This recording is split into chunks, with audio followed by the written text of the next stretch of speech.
ಆಕ್ರೋಶವನ್ನ ವ್ಯಕ್ತಪಡಿಸ್ತಾ ಇದೆ. ಸೇನೆಗೆ ಅಪಮಾನಿಸಿದ್ದ ಕೊತ್ತೂರು ಮಂಜುನಾಥ್ ವಿರುದ್ಧ ಆಕ್ರೋಶ ವ್ಯಕ್ತವಾಗ್ತಾ ಇದೆ. ಕೊತ್ತೂರು ಮಂಜುನಾಥ್ ವಿರುದ್ಧ ಬಿಜೆಪಿಗರು ಕಿಡಿಕಾರ್ತಾ ಇದ್ದಾರೆ.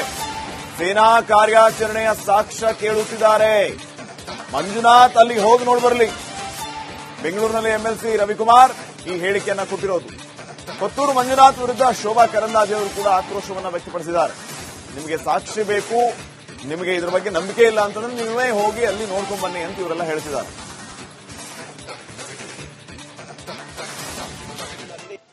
ಕೋಲಾರದ ಶಾಸಕರು ಮಂಜುನಾಥ್ ಅವರು, ಅದೇ ತರ ಇಬ್ರು ಸಚಿವರಾಗಿರ್ತಕ್ಕಂಥ ಪ್ರಿಯಾಂಕ ಖರ್ಗೆ ಅವರು ಮತ್ತೆ ಸಂತೋಷ್ ಲಾಡ್ ಅವರು,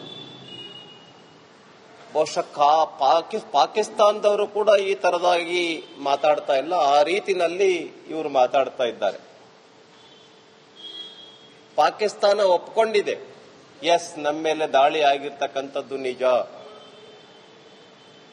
ಸೇನಾ ನೆಲೆಗಳ ಮೇಲೆ, ಭಯೋತ್ಪಾದಕ ಕೇಂದ್ರಗಳ ಮೇಲೆ ದಾಳಿ ಆಗಿರ್ತಕ್ಕಂಥದ್ದು ನಿಜ ಅಂಥೇಳಿ. ದಾಳಿಯಾಗಿದ್ದರ ಹಿನ್ನೆಲೆಯಲ್ಲಿನೇ 14 ಕೋಟಿ ರೂಪಾಯಿ ಯಾರು ಅಜರ್ ಮಸೂದ್ ಅವರ ಸಂಬಂಧಿಕರು, ಅವರ ಕುಟುಂಬದವರು ಏನು ಹತ್ಯೆ ಆದರೂ ಪರಿಣಾಮವಾಗಿಯೇ ಅವರಿಗೆ ಮನೆ ಕಟ್ಟಿಕೊಡೋದಕ್ಕೋಸ್ಕರ ಮತ್ತು ಅವರ ಫ್ಯಾಮಿಲಿಗೆ 14 ಕೋಟಿ ರೂಪಾಯಿ ಪಾಕಿಸ್ತಾನ ಸರ್ಕಾರನೇ ಕೊಡ್ತಾ ಇದೆ. ನಮ್ಮ ಸೈನಿಕರ ಶೌರ್ಯದ ಬಗ್ಗೆ ಅನುಮಾನವನ್ನ ವ್ಯಕ್ತ ಮಾಡ್ತಾ ಇದ್ದಾರೆ. ಅಂದ್ರೆ ಕಾಂಗ್ರೆಸ್ ಏನ್ ಮಾಡಕ್ಕೆ ಹೊರಟಿದೆ? ದೇಶದಲ್ಲಿ ಸಂಕಷ್ಟದ ಸಂದರ್ಭದಲ್ಲಿ ಕಾಂಗ್ರೆಸ್ ಪ್ರತಿ ಸಂದರ್ಭದಲ್ಲೂ ಇದನ್ನು ಮಾಡ್ತಾ ಬಂತು. ಕಳೆದ ವರ್ಷ, ಅದಕ್ಕೆ ಹಿಂದಿನ ವರ್ಷ ನಮ್ಮ ಸೈನಿಕರೇ ಹೋಗಿ ಟಾರ್ಗೆಟ್ ಮಾಡಿ ಹೊಡೆದು ಬಂದ್ರು ಕೂಡ ಅದಕ್ಕೆ ಸಬೂಬು ಕೇಳಿದ್ರು, ಅದಕ್ಕೆ ಸಾಕ್ಷಿ ಕೇಳಿದ್ರು. ಮತ್ತೆ ಸಾಕ್ಷಿ ಕೇಳುವಂತ ದುಷ್ಕೃತ್ಯವನ್ನ ಇವತ್ತು ಕಾಂಗ್ರೆಸ್ ಮಾಡ್ತಾ ಇದೆ. ನಾನು ಸಿದ್ದರಾಮಯ್ಯನವರಿಗೆ ಆಗ್ರಹ ಮಾಡ್ತೀನಿ, ಕರ್ನಾಟಕ ರಾಜ್ಯದಲ್ಲಿ ಕಾಂಗ್ರೆಸ್ ನಾಯಕರ ಬಾಯನ್ನ ನೀವು ಮುಚ್ಚಿಸಬೇಕು. ಇಲ್ಲದೆ ಹೋದ್ರೆ ನೀವು ಪಾಕಿಸ್ತಾನ ಪ್ರವಾಸ ಭಾಗ್ಯವನ್ನ ಒಂದ್ಸಾರಿ ಅವರಿಗೆ ಅದೊಂದು ಭಾಗ್ಯವನ್ನು ಕೊಟ್ಬಿಡಿ. ಯಾರ್ಯಾರು ಈ ನಾಯಕರು ಅಸಂಬದ್ಧವಾಗಿ ಮಾತಾಡ್ತಾ ಇದ್ದಾರೆ, ಸೈನಿಕರ ವಿರುದ್ಧ ಮಾತಾಡ್ತಾ ಇದ್ದಾರೆ, ಯಾರು ಸಾಕ್ಷಿ ಕೇಳ್ತಾ ಇದ್ದಾರೆ, ಅವರನ್ನ ನೀವು ಪಾಕಿಸ್ತಾನ ಕಳಿಸಿ 1 ವರ್ಷಕ್ಕೆ. ಒಂದ್ಸರಿ ಅಲ್ಲಿ ಅಧ್ಯಯನ ಮಾಡಲಿ, ನಮ್ಮ ಸೈನಿಕರು ಎಲ್ಲಿ ಹೊಡೆದ್ರು, ಯಾವ ಏರ್ ಬೇಸ್ ಅನ್ನ ಹೊಡೆದ್ರು, ಎಲ್ಲೆಲ್ಲಿ ಏನ್ ಮಾಡಿದ್ರು, ಸ್ವತಃ ಸಾಕ್ಷಿ ಸಂಗ್ರಹ ಮಾಡಿ ಬರಲಿ. ಸ್ವಲ್ಪ ದಿನ ನೋಡಿ, ನರೇಂದ್ರ ಮೋದಿ ಅವರ ನಾಯಕತ್ವ ಯಾವ ರೀತಿ ಇದೆ ಅಂದ್ರೆ, ಯಾವುದಾದ ಒಂದು ಗುರಿ ಇಟ್ಟರೆ, ಯಾವ್ದನೋ ಒಂದು ಸಾಧನೆ ಮಾಡ್ಬೇಕಂದ್ರೆ ಅಲ್ಲಿ ಗುರಿ ಮುಟ್ಟುವವರೆಗೆ ಬಿಡದೇ ಇರುವಂತ ನೇಚರು ಮೋದಿ ಜೊತೆ.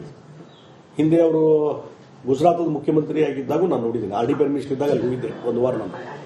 ಆಮೇಲೆ ಮುಖ್ಯಮಂತ್ರಿ ಇದ್ದಾಗೂ ಬೇರೆ ಬೇರೆ ಪ್ರೈಮ್ ಮಿನಿಸ್ಟರ್ ಸಭೆಗಳಲ್ಲಿ ನಾವು ಭೇಟಿ ಹಾಕಿದ್ವಿ. ಅವ್ರ ನೇಚರ್ ಅವತ್ತಿಂದ ನೋಡಿದ್ದೀನಿ.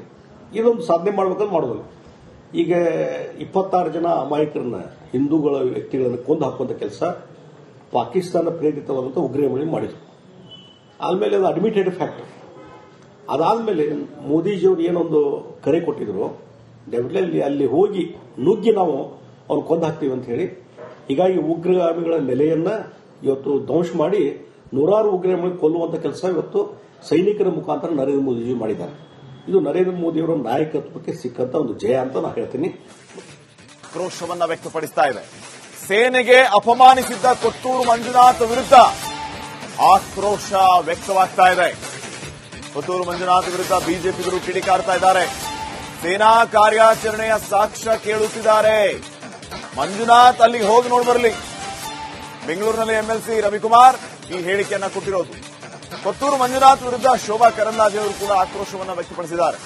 ನಿಮಗೆ ಸಾಕ್ಷಿ ಬೇಕು, ನಿಮಗೆ ಇದರ ಬಗ್ಗೆ ನಂಬಿಕೆ ಇಲ್ಲ ಅಂತಂದ್ರೆ ನೀವೇ ಹೋಗಿ ಅಲ್ಲಿ ನೋಡ್ಕೊಂಡ್ ಬನ್ನಿ ಅಂತ ಇವರೆಲ್ಲ ಹೇಳ್ತಿದ್ದಾರೆ.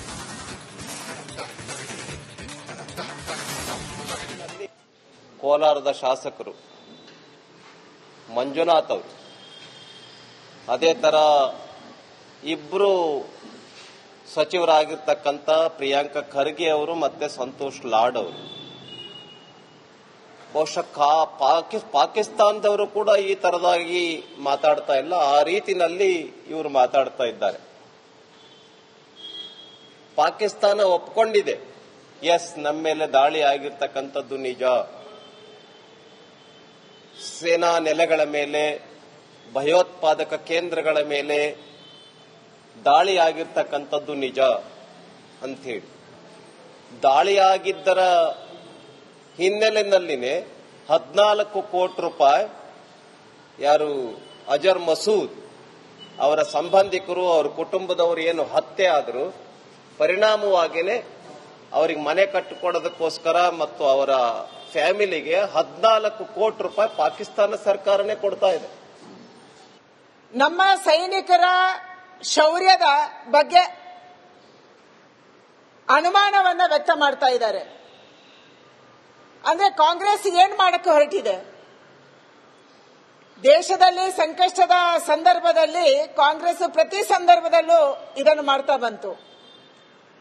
ಕಳೆದ ವರ್ಷ, ಅದಕ್ಕೆ ಹಿಂದಿನ ವರ್ಷ ನಮ್ಮ ಸೈನಿಕರೇ ಹೋಗಿ ಟಾರ್ಗೆಟ್ ಮಾಡಿ ಹೊಡೆದು ಬಂದ್ರು ಕೂಡ ಅದಕ್ಕೆ ಸಬೂಬು ಕೇಳಿದ್ರು, ಅದಕ್ಕೆ ಸಾಕ್ಷಿ ಕೇಳಿದ್ರು. ಮತ್ತೆ ಸಾಕ್ಷಿ ಕೇಳುವಂತ ದುಷ್ಕೃತ್ಯವನ್ನ ಇವತ್ತು ಕಾಂಗ್ರೆಸ್ ಮಾಡ್ತಾ ಇದೆ.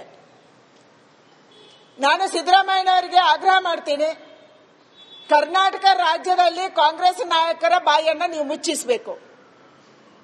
ಇಲ್ಲದೆ ಹೋದ್ರೆ ನೀವು ಪಾಕಿಸ್ತಾನ ಪ್ರವಾಸ ಭಾಗ್ಯವನ್ನು ಒಂದ್ಸಾರಿ ಅವರಿಗೆ ಅದೊಂದು ಭಾಗ್ಯವನ್ನು ಕೊಟ್ಬಿಡಿ. ಯಾರ್ಯಾರು ಈ ನಾಯಕರು ಅಸಂಬದ್ಧವಾಗಿ ಮಾತಾಡ್ತಾ ಇದ್ದಾರೆ, ಸೈನಿಕರ ವಿರುದ್ಧ ಮಾತಾಡ್ತಾ ಇದ್ದಾರೆ, ಯಾರು ಸಾಕ್ಷಿ ಕೇಳ್ತಾ ಇದ್ದಾರೆ, ಅವರನ್ನ ನೀವು ಪಾಕಿಸ್ತಾನ ಕಳಿಸಿ. 1 ವರ್ಷಕ್ಕೆ ಒಂದ್ಸರಿ ಅಲ್ಲಿ ಅಧ್ಯಯನ ಮಾಡಲಿ, ನಮ್ಮ ಸೈನಿಕರು ಎಲ್ಲಿ ಹೊಡೆದ್ರು, ಯಾವ ಏರ್ ಬೇಸ್ ಅನ್ನ ಹೊಡೆದ್ರು, ಎಲ್ಲೆಲ್ಲಿ ಏನ್ ಮಾಡಿದ್ರು, ಸ್ವತಃ ಸಾಕ್ಷಿ ಸಂಗ್ರಹ ಮಾಡಿ ಬರಲಿ.